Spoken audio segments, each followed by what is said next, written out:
कामाख्या देवी के मंदिर का रहस्य।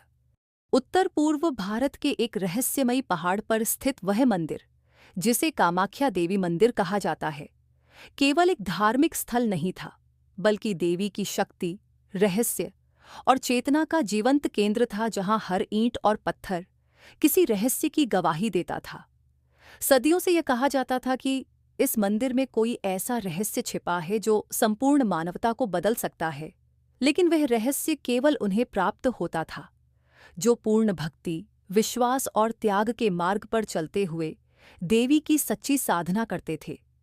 असम की पहाड़ियों में बसे नीलांचल पर्वत पर स्थित यह मंदिर न केवल शक्तिपीठों में से एक है, बल्कि वो स्थल भी है जहां सती के अंग विशेष गिरे थे।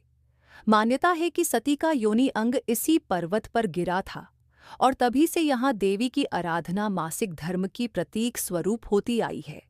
ये स्थान उन रहस्यों से घिरा है जिसे सामान्य मानव समझ नहीं सकता, और शायद इसलिए ये स्थान अधिक आकर्षण का केंद्र बनता चला गया। कथा की शुरुआत होती है एक नवयुवक नीलेश से, जो कोलकाता के एक संपन्न परिवार से था, लेकिन उसकी जिज्ञासा विज्ञान और तर्क की सीमाओं से बाहर निकलकर उस शक्ति की तलाश में थी जिसे वह अपने सपनों में बार बार अनुभव करता रहा था।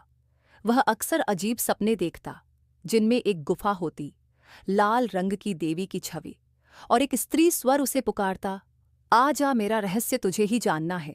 शुरू में उसने इसे केवल मन का भ्रम समझा, लेकिन समय के साथ ये सपने तेज होते गए, और एक दिन उसे सपने में एक बूढ़ा साधु दिखाई दिया, जिसने उससे कहा, अगर तू सच्चा साधक बनना चाहता है तो नीलांचल पर्वत पर जा।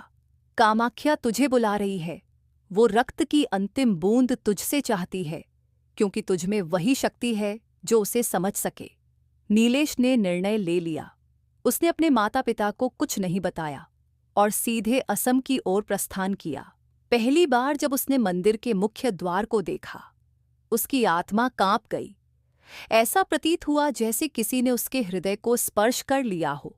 मंदिर के द्वार पर एक साधु बैठा था, जिसने नीलेश को देखते ही मुस्कुराकर कहा, तू आ गया, माँ की योजना में कोई विलंब नहीं होता। नीलेश हैरान था, क्योंकि उसने किसी को नहीं बताया था कि वह आ रहा है। फिर यह साधु कैसे जानता था? साधु ने उसे अंदर आने की अनुमति दी, परंतु साथ ही यह चेतावनी दी कि वह इस यात्रा में जो भी देखेगा, सुनेगा और अनुभव करेगा, उसे वही मिलेगा जिसकी वह आत्मा से पात्रता रखता है। मंदिर के अंदर वातावरण भारी था। दीवारें रक्त रंजित सी प्रतीत होती थीं, और गर्भगृह से आती सुगंध एक ऐसी शक्ति की अनुभूति कराती थी जिसे शब्दों में वर्णन करना असंभव था। यहाँ देवी की मूर्ति नहीं थी, केवल एक योनि आकार का पिंड था, जिसमें से प्राकृतिक जलधारा बह रही थी, और वह जल समय समय पर लाल रंग में परिवर्तित हो जाता था।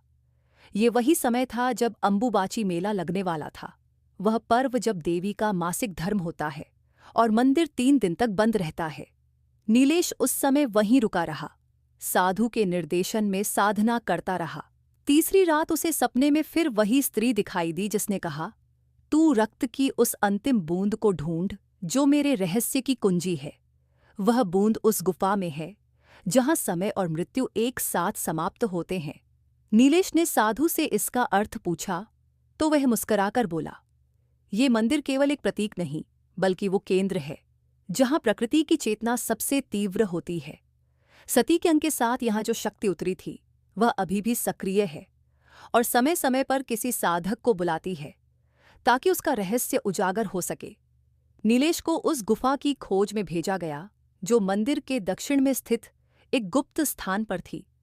गुफा में प्रवेश करते ही उसे ऐसा प्रतीत हुआ जैसे वह किसी और आयाम में आ गया हो। वहां दीवारों पर देवी की विभिन्न भयंकर और शांत स्वरूपों की आकृतियां उकेरी गई थीं, और बीच में एक त्रिकोणीय चबूतरा था जिस पर लाल रंग का जल टपक रहा था। वहां पहुंचते ही नीलेश बेहोश हो गया। जब उसे होश आया तो वह किसी और ही संसार में था, एक प्रकाशमय, ऊर्जा से भरपूर स्थान जहां देवी स्वयं प्रकट हुईं। उन्होंने कहा, हर युग में एक साधक आता है जो उस रहस्य को समझ सके जो मेरे इस रूप में छुपा है। लोग मुझे केवल रक्त, योनि और मासिक धर्म से जोड़ते हैं, लेकिन वे नहीं समझते कि मैं सृष्टि की आधारशिला हूँ। रक्त केवल जीवन का वाहक नहीं, चेतना का प्रवेश द्वार भी है। जो रक्त यहाँ बहता है वह मेरे भीतर की शक्ति का प्रवाह है, और वही उस रहस्य की अंतिम बूंद है जिसे जानकर कोई मोक्ष को भी पीछे छोड़ सकता है। नीलेश स्तब्ध था। उसने पूछा, माँ, क्या मैं उस रहस्य को जान सकता हूँ? देवी बोली, केवल तब जब तू अपने समस्त तर्क, अहंकार और शरीर की चेतनाएं त्याग दे, केवल जब तू अपनी आत्मा की रक्त की अंतिम बूंद मुझे अर्पित करेगा। यह सुनकर नीलेश ध्यान में बैठ गया। उसके शरीर से धीरे धीरे लाल प्रकाश निकलने लगा और अंततः उसकी आत्मा देवी की चेतना में विलीन हो गई।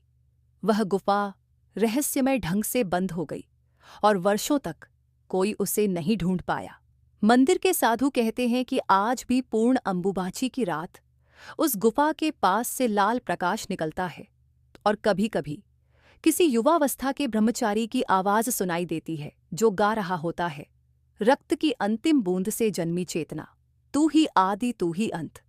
कहा जाता है कि नीलेश अब किसी शरीर में नहीं है, परंतु उसकी आत्मा कामाख्या देवी की इच्छा से उस रहस्य की रक्षक बन गई है, जो केवल उन साधकों के सामने प्रकट होती है जो सच्चे मन, पूर्ण विश्वास और संपूर्ण समर्पण से देवी की शरण में आते हैं।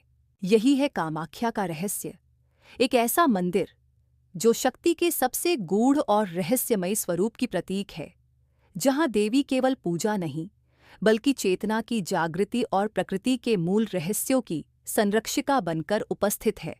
और जो कोई भी इस मंदिर के द्वार पर अपने मन का ताला खोल देता है, उसे वह ज्ञान प्राप्त होता है जिसे वेदों और उपनिषदों ने भी संकेतों में छिपाकर रखा है। क्योंकि कामाख्या केवल मंदिर नहीं, वह चेतना है, स्त्रीत्व, सृजन, शक्ति और परम रहस्य की चेतना, जो हर युग में एक साधक को बुलाकर रक्त की अंतिम बूंद से उसे अमर कर देती है। दोस्तों, अगर आपको ये कहानी अच्छी लगी हो तो कृपया इसे अपने मित्रों और परिवार के साथ साझा करें और भक्ति धारा कहानियाँ चैनल को सब्सक्राइब करें। धन्यवाद।